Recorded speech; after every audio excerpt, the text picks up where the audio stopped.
Hey, and welcome back to the Make Math Make Sense Master Classic Math video. If you're new to the channel, we're just up in here trying to make sense of this math. Inevitably, we want to make it easy. Today we're in the Algebra 2 course in the Polynomial Factorization unit. We're covering factor monomials. If this video helps you, please hit the like button. That helps me know that I'm actually making something that's worth my time making if it's helping you learn. I'm going to go ahead and split the screen. We got some notes, little note that I want to just touch base on before we start this lesson. Factoring. Today we're factoring monomials. So factoring is the opposite of distribution. Here, and look at my example. I've got a times b plus c. And normally what we do here is we take this a and we distribute it to the b. And we distribute it to the c. And then we get something that looks like ab plus ac. Okay? So factoring is when there's something in common that's being multiplied. We can pull it out. We can factor it out, right? So it's the opposite of distribute. So here we've got an a that's being multiplied to both the b and the c. If we factor it out, we're saying, hey, we're pulling this a out of both of them so that there's only one a, so that it looks like this, and then we're just left with the b and the c. So factoring is the inverse or the opposite of distributing. When we distribute, we multiply, and when we factor, we look to see, what's in common that we could divide by. That helps us know that what we can factor out. And in this case, we could both divide AB and AC by A, and so we could factor out that A. So that's kind of how factoring works. Let's get into the examples today.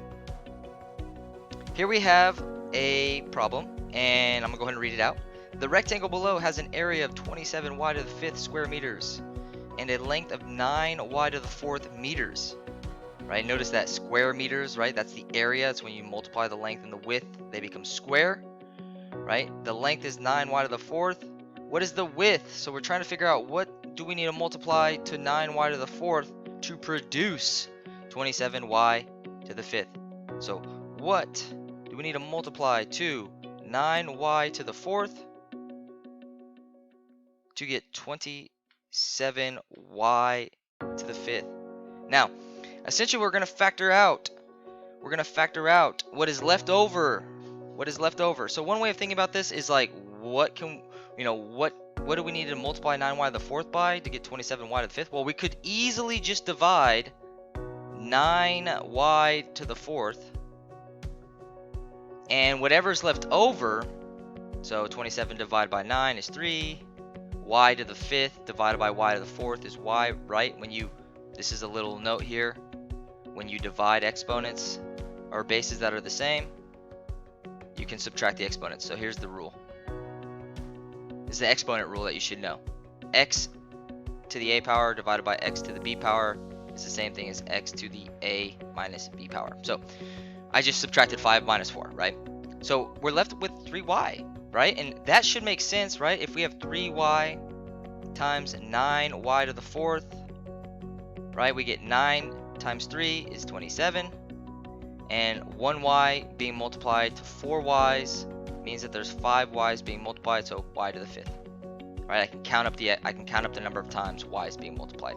That's what I'm doing when I add those exponents, right? I'm counting up how many times y is being multiplied. And so our answer here is 3y.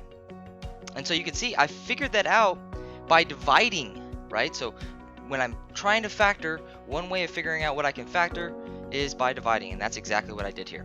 I just took the length, I divided it by the area, and that helped me work back to figure out what the width was. Alright, find the missing factor that makes the equality true. 18y to the 3rd power equals g, whatever g is. We're trying to figure out what g is. G right now is a question mark to all of us. We just want to know what g is. Times 2y squared. Alright, so we know that part of what we're multiplying is 2y squared. We need to figure out what do we need to multiply that by to get 18y to the 3rd. Again, if we're trying to figure out what to factor, we can just divide. So we're going to take 18y to the 3rd. We're going to divide by the factor 2y squared to figure out what the other factor is, right? So 18 divided by 2 is 9. Y, 3 minus 2 is 1, so we just got 9y. Cool? So g's 9y. Boom, done.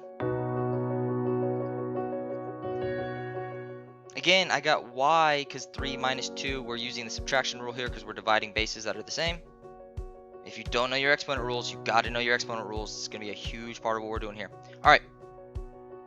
The rectangle below has an area of 18x to the third and a length of 2x squared. What is the width? Cool. 18 divided by 2, 9. 3 minus 2, 1. Boom, done. Last question. Sophia factored 81y to the 6th as 9y to the 3rd times 9y squared. Ahmed did the same, but he factored as 3y to the 6th times 27y. Which of them factored 81y to the 6th correctly? When we're multiplying polynomials, factoring, we're working back, right, to see what we need. We're just checking to see if they multiplied these correctly. If these multiply correctly to what they're saying, right? And so the rules for multiplying polynomials, we multiply the coefficients, we add the exponents. Let's do that now. So the coefficients in Sophia's problem are 9 times 9 equals 81. Nice job. So that part's good.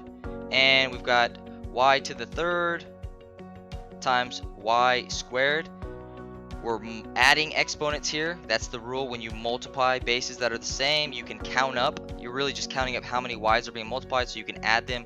We get y to the 5th. And so we put that together, we get 81 y to the 5th. So what she's got does not give us 81 y to the 6th. It gives us 81 y to the 5th. She multiplied her coefficients correctly, but the mistake that she made is instead of adding the exponents, she multiplied 3 times 2, and she thought that would give her y to the 6th. Nope, that gives her y to the 5th. So Sophia is wrong. She did the first rule right, but she broke the second rule. Let's look at Ahmed.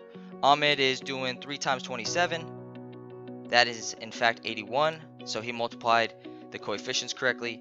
And then he's doing y to the 6th times y, which is 1. We get y to the 7th.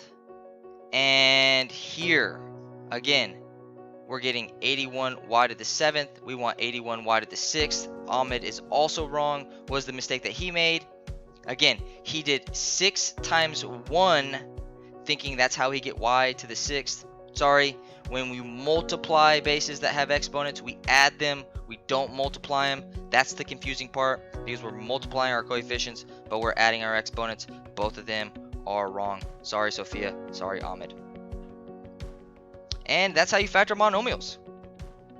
Hit the like button if this helped. If it did not, then don't. I will see you for another Make Sense Math video master classic. Bye.